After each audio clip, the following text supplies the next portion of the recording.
Hello, welcome back to my channel. আমি shiny. আশা করি তোমরা সবাই খুব ভালো আছো। বেশ কিছুদিন ধরে আমাদের তিনজনেরই শরীর খুব খারাপ ছিল।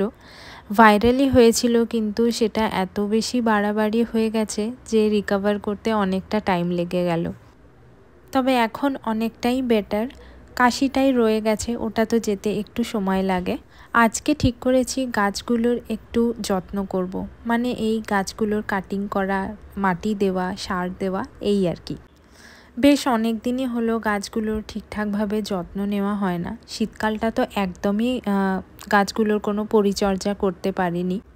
তার মধ্যে আমার ব্যালকনিতে একদমই রোদ আসে না বলে শীতকালটায় গাছপালাগুলো গ্রো করে না ঠিকভাবে। মানি প্ল্যান্টগুলো বেশ ভালোই লম্বা হয়েছিল, কিন্তু সার না দেওয়াতে না কীরকম যেন একটা হয়ে গেছে, মানে সেই হেলদি ভাবটা নেই। তাই সমস্ত কিছু ভালোভাবে কাটিং করে দিচ্ছি, যাতে নতুন নতুন পাতা বেরোতে পারে আর হেলদি হয়ে যায় গাছগুলো।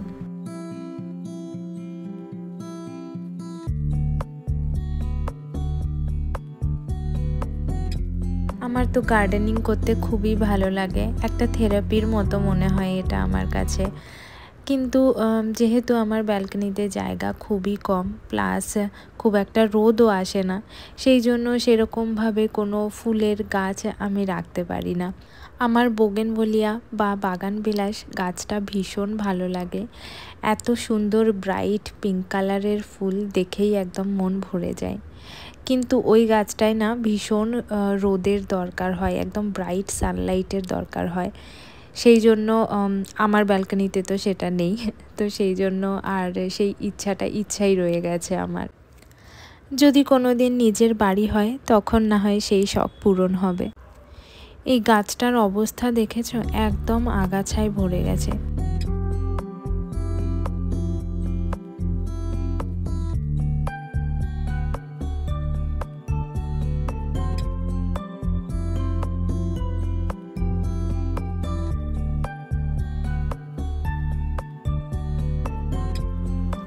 সব গাছগুলোই খুব ভালোভাবে কাটিং করে দিয়েছি, আর এই দেখো কত জঞ্জাল বেরিয়েছে। তবে আমি এখান থেকে কিছু কাটিং রেখেও দিয়েছি, যাতে সেগুলো আমি রিপোর্টিং করতে পারি, বা জলে দিয়েও তো মানি প্ল্যান্ট রাখা যায়, সেইভাবেও রাখতে পারি। সকাল সকাল অনেক বড় একটা কাজ কমপ্লিট করে ফেললাম, যদিও এই কাজটা অনেক দিন ধরেই পেন্ডিং ছিল। মাঝখানে জ্বরটা হয়ে যাওয়াতে আরোই এই কাজটা করে উঠতে পারছিলাম না। হালকা করে আজকে বেডরুমটাও একটু ডাস্টিং করব। আমি যেদিন বেডশিট চেঞ্জ করি সেদিনকে ভালোভাবে একবার বেডরুমে মানে যা যা জিনিসপত্র আছে সেগুলো একবার করে ক্লিন করে নিই। এত ওপরেও এখানে এত বেশি ধুলো হয় যে সব কিছু প্রত্যেক দিন ডাস্টিং করতে পারলেই ভালো, কিন্তু সত্যি কথা বলতে আমার পক্ষে সেটা সম্ভব হয়ে ওঠে না। আজকে সকাল সকাল মিশু মাঠে খেলতে গেছে বলে বেশ খানিকটা সময় পেয়েছি হাতে, তাই এই কাজগুলো ঝটপট সেরে ফেলছি। হঠাৎ করেই যেন বেশ গরম পড়ে গেল। মার্চ মাসের ওই যে হালকা ঠান্ডা একটা প্লিজেন্ট ওয়েদার, সেই ভাবটা যেন এই বছর আর উপভোগ করতে পারলাম না। কলকাতায় এখনই এত গরম, রীতিমতো সকালের দিকটায় ঘাম দিচ্ছে হালকা হালকা। কথা বলতে বলতে এই জায়গাটাও গুছিয়ে ফেললাম। আর তোমাদের বলছিলাম না কয়েকটা কাটিং আমি মানি প্ল্যান্টে সরিয়ে রেখেছি, তো সেগুলোই এই ভাসটার মধ্যে রেখে দিলাম এখানে।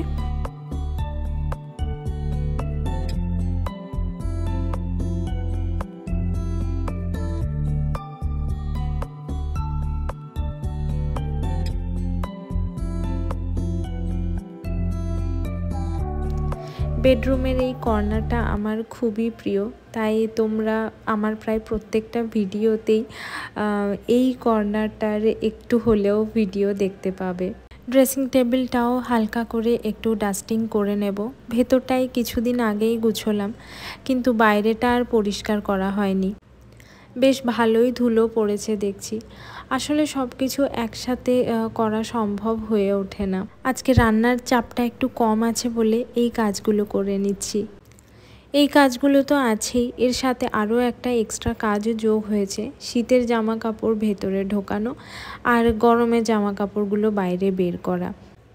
আমার মনে হয় এই কাজটা করতে সবাইরই খুব বিরক্ত লাগে। একসাথে এত জামা কাপড় বেরিয়ে যায়, তারপরে সেগুলো ঠিকঠাকভাবে গুছিয়ে রাখা, ইটস এ হিউজ টাস্ক। তবে এই যে গরমকালটা এসে গেছে, তাতে আমি খুবই খুশি হয়েছি। গাদা গাদা জামা কাপড় পরতে হবে না। তোমরা হয়তো অনেকেই শীতকাল খুব ভালোবাসো আর শীতকাল মিসও করো, তবে আমার কাছে গরমকালই ফেভারিট। ড্রেসিং টেবিলের মিররটা মিশু এত বাজেভাবে নোংরা করে ফেলে, শুধু ওর ফিঙ্গারপ্রিন্টসের দাগ। প্রত্যেক দিন পরিষ্কার করতে পারলেই ভালো হয় কাঁচটা, কিন্তু সেটা আর করে উঠতে পারি না আমি। ড্রেসিং টেবিলের পাশে যে ড্রয়ারের সেটটা দেখছো, একটাতে মিশুর জামা কাপড় থাকে ঘরে পরার আর খেলতে যাওয়ার। তবে মিশু এখন একটু বড় হয়েছে, এখন আর ধরছে না এর মধ্যে ওর জামা কাপড়গুলো। এতদিন জামা কাপড়ের সাইজগুলো ছোট ছিল বলে বেশ সুন্দরভাবেই ধরে যেত, কিন্তু এখন একটু সাইজেও বড় হয়েছে জামা কাপড়গুলো, তাই আর ঠিকঠাকভাবে ধরাতে পারি না।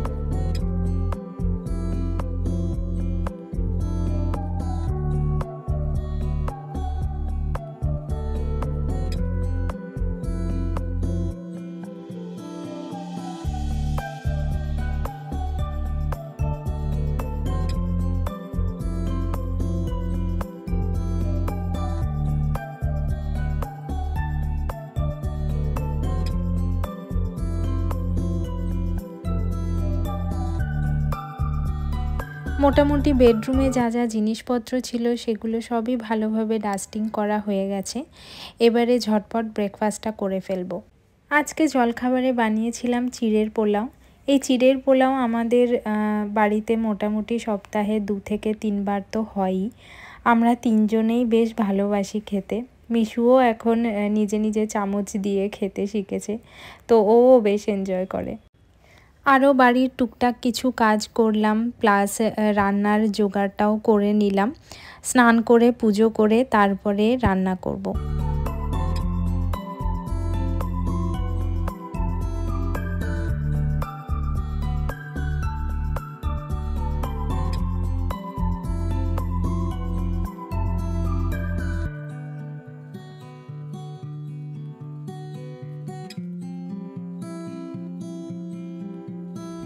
জ্বর হয়েছিল বলে মুখে যেন খাবার একদমই রুচি নেই, কিছুই খেতে ভালো লাগছে না বা কোনো খাবারেরই সেরমভাবে টেস্ট পাচ্ছি না বলে আজকে ভাবলাম একটু চিকেন রাইস টাইপের বানাই। এটা বিরিয়ানি না, গন্ধটা বিরিয়ানির মতো হয় কিন্তু টেস্টটা একটু ডিফারেন্ট হয়, তবে কিন্তু টেস্টি হয় খেতে। চিকেনটা কষাতেই যতটুকু টাইম লাগে, বাকি রান্নাটা কিন্তু খুবই তাড়াতাড়ি হয়ে যায়।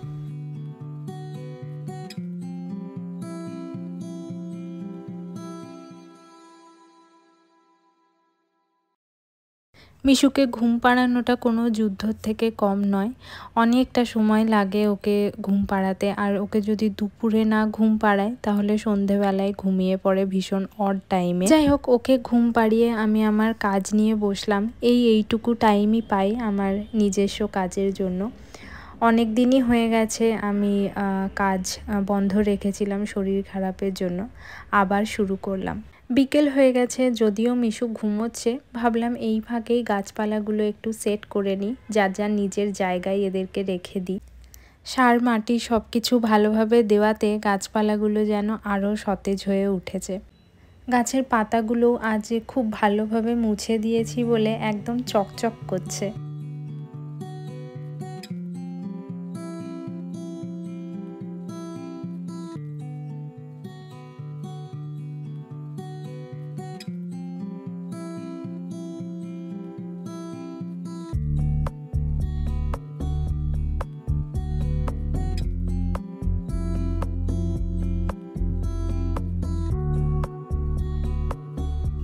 এই যে খুদে গার্ডেনার, ও কিন্তু মাটি খুঁড়তে, গাছের গোড়ায় মাটি দিতে, এগুলো করতে খুবই ভালোবাসে। আমারও একটু হেল্প হয়ে যায়।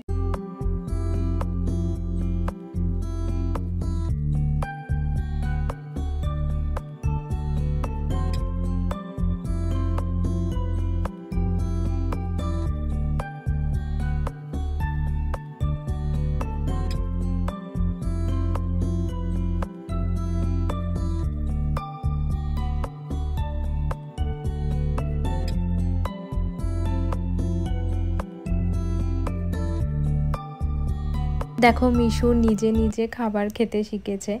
সুজি, খিচুড়ি, ব্রেড টোস্ট এই ধরনের খাবারগুলো ও নিজে নিজে খেতে পারে এখন। এবারে রেডি করিয়ে ওকে একটু নিচে মাঠে নিয়ে যাব। ও মাঠে যেতে খুবই ভালোবাসে, খেলতে খুব ভালোবাসে, আর একটু ওর অ্যাক্টিভিটিও হয়ে যায়। কারণ একটু দৌড়াদৌড়ি ছোটাছুটি না করলে না ও রাতে প্রায় 1টা-1:30 অবধি জেগে থাকে। আমারও বেশ খানিকটা হাঁটা হয়ে যায়। আজকে যথেষ্ট গরম বাইরে, তবে এই এখন একটু দেখছি হাওয়া দিতে শুরু করেছে। ওই যে ওপরে দেখতে পাচ্ছ ফেয়ারি লাইটস জ্বলছে ইয়েলো কালারের, ওইটা হচ্ছে আমাদের বাড়ি। আজকের ভিডিওটা তাহলে এখানেই শেষ করছি। ভিডিওটা যদি ভালো লাগে ফ্রেন্ডস অ্যান্ড ফ্যামিলির সাথে শেয়ার করো, আর আমার চ্যানেলটা সাবস্ক্রাইব করতে ভুলো না। আবার খুব তাড়াতাড়ি দেখা হবে একটা নতুন ভিডিওর সাথে। Till then bye and take care.